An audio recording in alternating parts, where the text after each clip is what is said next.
I walk into a room and there's a lot of chaos. There's a lot of people and they're all talking. And I look over and somebody looks away. Oh, did she not think I was cute? Did she think there's something wrong with me? Do I not fit? You know what, maybe I shouldn't have come.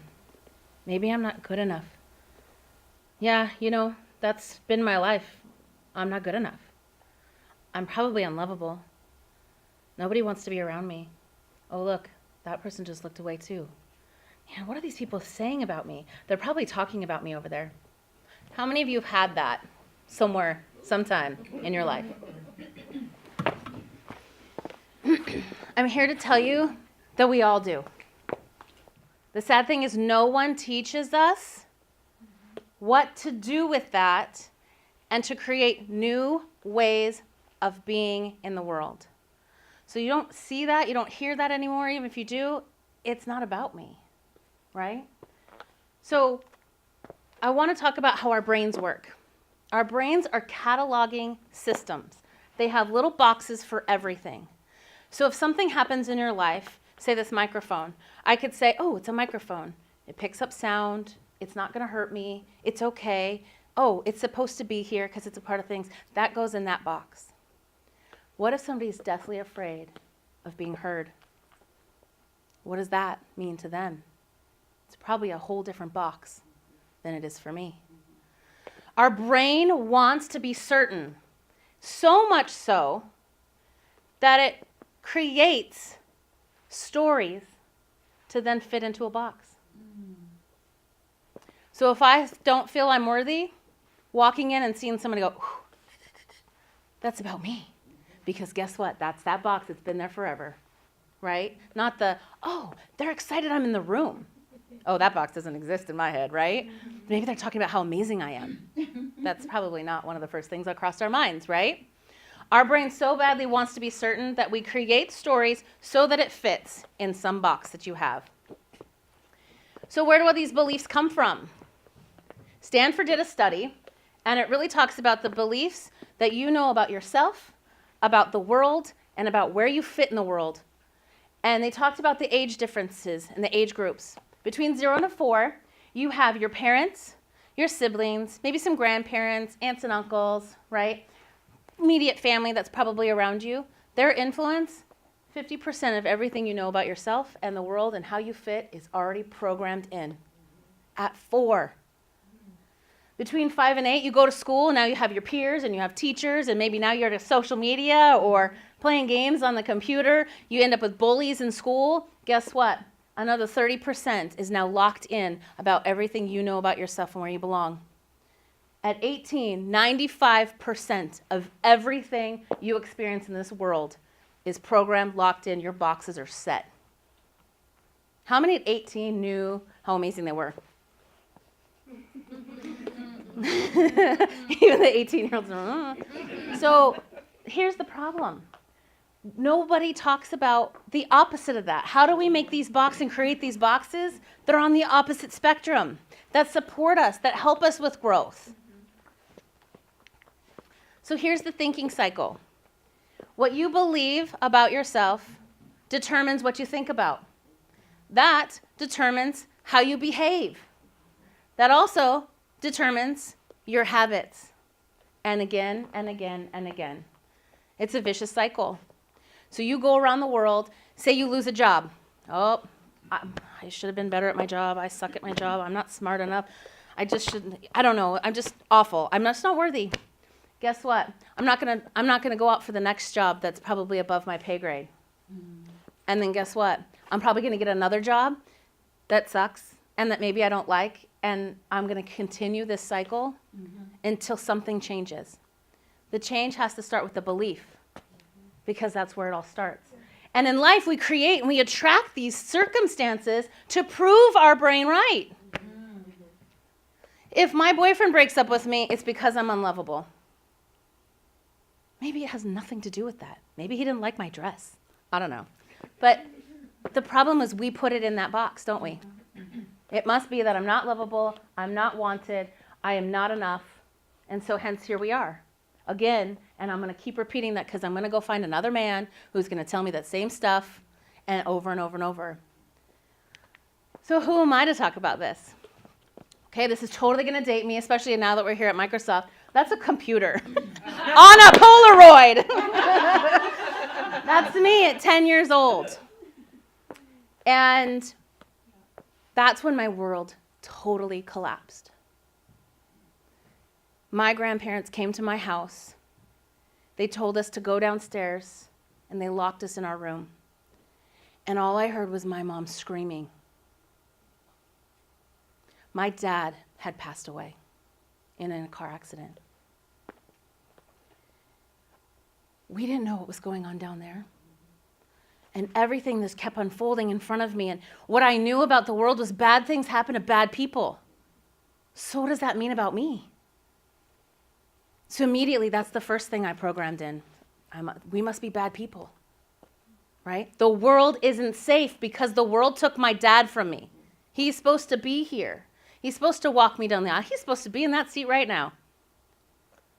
So my whole world changed in that moment. But it was this pivotal, tiny little thing that I overheard that changed everything. I was sitting on the stairs at my grandma's house. We're waiting for the funerals the next day, and I hear my mom and my grandma talking. This is my father's mother, and they said, it's just so painful to look at Aaron because I look like my dad. Do you know what my 10-year-old said to me, what programmed in? My authentic self is causing pain into every single loved one I have. My very existence of being who I am is wrong. So maybe if I do enough, if I go out there and fix everybody, and if I help everybody, then I'll be worthy, right? That was my first one. The second one, there's me at 15 years old when my volleyball coach told me I needed to lose 20 pounds. I was overweight at 120 pounds. So guess what? There's an adult. They must be right. They must see something I don't know. I'm fat. I'm ugly. I'd kill for that body now. I'm just saying. I would kill for that body. But those are all the things that got programmed in from all the people around me, and I took it in. Mm-hmm. My math teacher told me I was dumb at math, and I was the dumb blonde. I would never amount to anything, so she's watching. Never amount to anything, and that I would be a soap opera bum. I'd call my best friend, and all we would do is talk about the soap operas for the day. Wow. Mm-hmm. So I also took in that I was dumb at math, and I can't do math. And still to this day, when numbers go up, I go, shut down. Okay, no. I have 137 IQ, but I let some woman tell me that I was dumb. So just as that happens, the negative thinking cycle, if you start doing those things, it keeps coming true, right? Over and over and over again. So you must learn a new way to think in order to have a new way of being, right? You have to master that. Master what you're saying to yourself. Most of us don't even notice what we're saying to ourselves. So how about if we did this in the positive way? January of this year, I went up to Canada because I wanted to see Brendan Burchard. Does anyone know who Brendan Burchard is? He works with Oprah. He works with Tony Robbins. He is the guy you call in. Dalai Lama, Larry King, they all call him. Mm-hmm. I wanted to go out and ask him to coach me and to give me a VIP day. I knew that was going to be a lot of money. I didn't know what it would entail, so I was like, okay, well, I at least have to have a conversation with him so I know what I need to intend in my life so that I can make it happen. Because I know if I'm clear on my intentions, it comes true. All weekend, everyone's like, well, there's not an opportunity for you to talk to him. And I had 2 friends that have a TV show up in Canada. They're like, they're not even giving us press passes to go back. And I was like, it's okay. I got this. I know I'm here. I'm here to have this conversation. I remember sitting in the audience, and I kept seeing everyone going off to the left side of the stage. So all I thought was, I'm going to be on the left side of the stage. I don't know what's going to happen. As he's up on stage and getting everyone hyped and so excited, I started hearing my own dialogue. Who do you think you are? He's not going to talk to you. You can't go back there. What are you thinking? There's no way. And guess what? Everyone knew there was plenty of excuses to get out of it. I had 7 people sitting with me that were my friends that I took with me to hold me accountable to what I needed to do. And all of them I could show the excuses to them. They knew. They were like, yeah, you're probably not going to make it. It's not going to happen. And I was like, stop. Sit down and shut up. I grabbed my bag, scared, walking to the left side of the stage. I'm standing there. Okay, now what? Still, that voice is going, and I'm just like, shut up. Shut up. I got this. He gets off the stage, runs back behind the curtain, and I'm like, ooh, now what? There is a perfect doorway with a sign right in front of it. And it says, do not enter, authorized personnel only. And I thought for a moment, what does this mean for myself at this moment? What am I willing to do? What am I committed to? Okay, if that's the answer, okay, I can do this, I can do this, I can do this. And I walked behind stage. And I just grabbed him.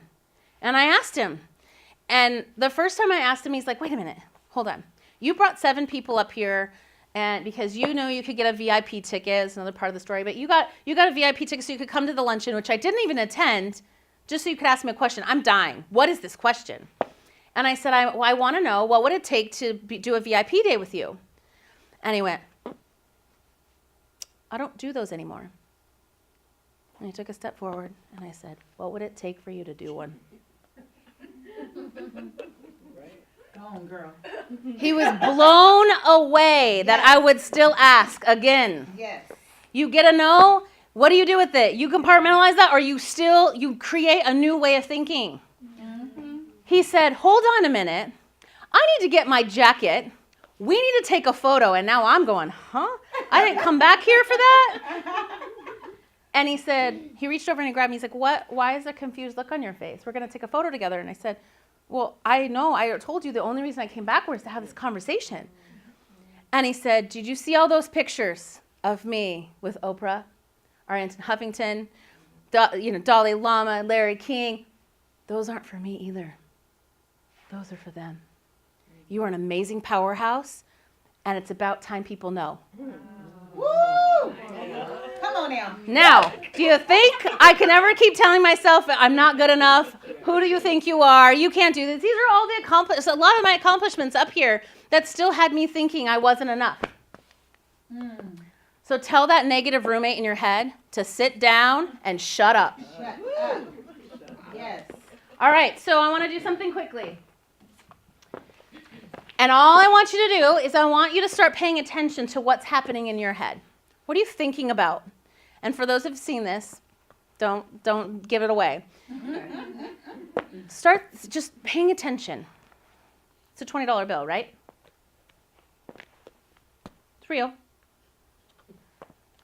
Who in here will trade this $20 bill for a $1 bill?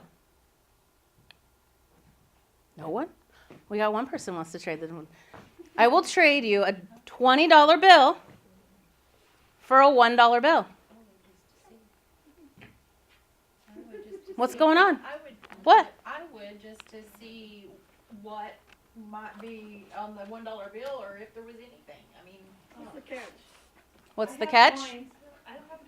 I don't have a dollar. I don't have a $1. I only have a 5. Okay, I'm going to do it one last time. Who will trade me a $1 bill for a $20 bill? There's a lot of hands going up in the room.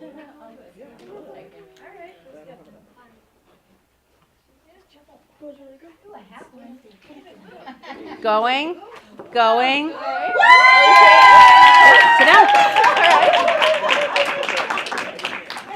So, did you pay attention? Did you hear? What's the catch? How many people are thinking that in their life? Right. What's the catch? I don't take action because I don't know. I don't want to look like a fool. Yes. Right. Maybe it's not a real 20. Those of you who raised your hands, how many of you are not taking action in your life because of what's going on in your head? Right. That's good. Yeah. It is so simple in that 30 seconds a minute that I did that. How much goes through your head? How many of you sat there and thought, oh, well, yeah, she comes to me. I'll do it. The universe doesn't come deliver at your doorstep. You got to take action and go get it. How amazing, one of the youngest women in the room stood up and came and got it. Out of fear of being rejected, fear of looking like a failure, fear of looking stupid. This is what's holding us back. Stop letting it hold you back. The way to recreate new neuro-synapsis is to create I am statements. Right? We've all heard this, but to really get it deep inside and say it and own it. When I sat in the other room a minute ago and I was like, I'm going to kill this. I'm going to drop the mic and walk out. They were all like, ooh, some people are like, wow, that's a lot. I just told you how long it's taken me to get here. Yes, come on in. At the same time, I believe that about myself. Yes. And it's taken work to get here. Yes. Anytime a situation comes up and you're faced with the decision of, oh, am I not enough? No, turn and make a new thought. Yes. If you create an I am statement, this is mine. I am a worthy, accepting, peaceful woman committed to love and intimacy in my life now. Yes. You hear it. You earn it. Yes. Guess what? Now I go around the world seeing all the places where I show up worthy. I'm like, oh, yeah, see? Evidence. Because our brain needs evidence, right? To prove it. So, oh, my gosh, that made me worthy. Oh, my gosh, I was so accepting. I did not judge that person when my brain wanted to. My thoughts did. And I'm like, no, I'm accepting them where they are in their journey. So create your own I am statements. That is the biggest thing that you can do, and repeat them. I used to have to say this 100 times and sell it to people. Do you really feel me when I say I am worthy? Yes. And if I said, okay, when I first said it, I was like, I'm worthy. Yes. I'm worthy. I'm worthy. Yeah, really I'm worthy. You have to keep doing it until you start creating a new neurosynapsis. Yes. So the things you can do right now is love yourself in the process of uncovering what's stopping you. The thoughts that are coming up for you, the stories that you're creating about your experiences in life. And the way to do that is to hire a coach, get a mentor, find a therapist. Some of us have some healing wounds. Yes. Right? You shared earlier, we got some healing to do. Sometimes you need a little bit more. I went to school to be a therapist before all this. You can't change your thinking with the thinking that got you where you are. This is why it's important to find others that can help you in that way. So I also offered the digital download that is a workbook that you can go through and kind of examine places in your life where these things came up. If you have one, I would say 90% of the human population has the two. I am unlovable and I am unworthy. So if you know that about yourself, go in there and blow it up. And tell her to sit down and shut up and create a new neurosynapsis. And it will die. That part in your brain will die and you will only go this way. Yes. I only feel worthy now. Yes. Because I don't know what that looks like anymore. Yeah. That box doesn't exist. Okay? Burn your boxes. Yes. Okay, questions? Or epiphanies? How about you're awesome? Thank you. Woo! Thank you.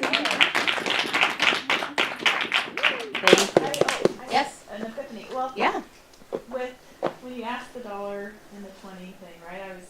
I made an excuse right away. I don't have $1, and it was actually Debbie that encouraged me to encourage, because then it's like I had more confidence for Julia to take Yeah. action to go get it, and I just thought us women, as we're like the steps that we are on our path, when we share that, right? We're letting them start Yeah. faster on the journey and creating those pathways earlier. And Yep. so I just wanted to thank you for kind of encouraging me to help encourage them. The first time I didn't have $1, I said, oh, I have a 5. What would have stopped you from coming up here? But that's the problem. We come in the box again. That's that thinking, well, I have a 5. The first time I didn't have $1. I had change. And I was like, oh, this is even going to be a bigger risk. Okay, I'm going to do this. And I ran up there and I'm like, and he's like, here. And I'm like, okay, you don't care that it's change? But that's all the stuff that was going on in my own head. Right? Anyone else? Yes, Karen. Well, Erin, one of the things that you've kind of taught me is even if you don't have the $1, why not go and ask? You had a sign in front of you telling you not to go through that curtain, Yeah. and you didn't let it stop you. Mm-hmm. You know, just because I don't have $1 in my pocket doesn't mean I couldn't ask. You know. Can I You pay you taught back me. later? Yeah, you helped me to see that this one little thing that if this is what it seems like has to happen, why not ask if something can be a little bit different and still go? With that being said, it's very difficult for people who are rule followers. Yeah. That's why I did not go up there. I did not have a 1, and you asked for a 1, not a 5, not So, a 10. as an entrepreneur, do you follow rules? Yeah. I will let you clear that thing up about being a rule follower, because that's a thought process. That's a belief about yourself, because you don't have to be. And you can stand in front and dance and break the rules. Yeah. Yes. Preach it. Yes. You can do booty shakes. Break the rules. Yes. Everything that happens here stays. Yeah. Just kidding. I have two things, but one is to piggyback that, which was a thought that I had is, again, if we could allow ourselves to break the rules in succession. Like, how about if we did this once a day for the next week and create a new pattern of asking for what we want or going through the door. That's brilliant teaching from you, and I love that. And then the other question is did you have the VIP day? So, he gave me his email address, and it wasn't brendan@brendanburchard.com. It was an old email that was a private email. And I sent him some stuff because he said, send me your stuff. Let me look over it. Tell me what you do. And it was like this conversation. And so then I went to Experts Academy. He's like, go to Experts Academy, because I was already attending in May. And he's like, after that, if you've learned everything and you feel like you have it all yet, then we can do a VIP day. But I want you to get all this stuff in order first. So I still in contact and conversation. I'm actually going to World's Greatest Speaking training with him in October or November. So I'm excited to see what happens from that too. Yeah. Yay. Last one. Go ahead. I just wanted epiphany was you were talking about the door and I heard somebody else sharing, but it was like when you said, I was just thinking, oh my gosh, what if you get in trouble? But the thing is, you would have always wondered if you hadn't have gone through that door, and it would have opened and they would have taken you out or, whatever. So it's like, ooh, that was really inspiring and powerful right there. Yeah. Yep. Okay. Thank you.